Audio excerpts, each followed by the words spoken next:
بسم الله الرحمن الرحيم. الرحمن علم القرآن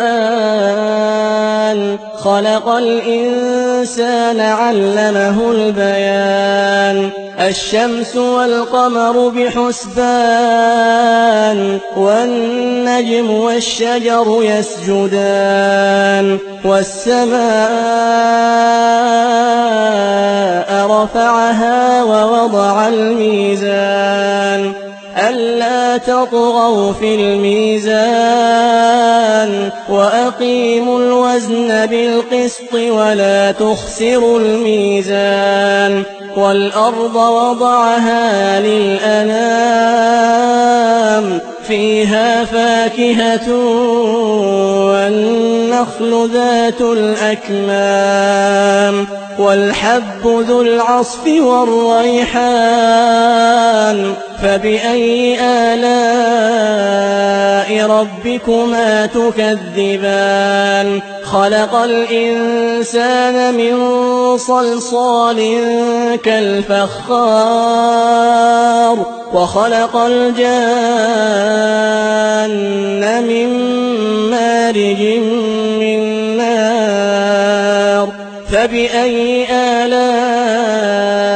ربكما تكذبان رب المشرقين ورب المغربين فبأي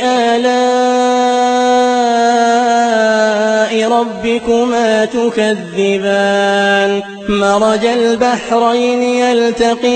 يلتقيان بينهما برزخ لا يبغيان فبأي آلاء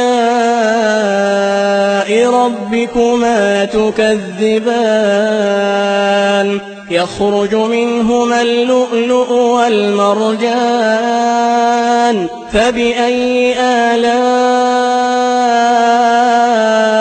ربكما تكذبان وله الجوار المنشآت في البحر كالأعلام فبأي آلاء ربكما تكذبان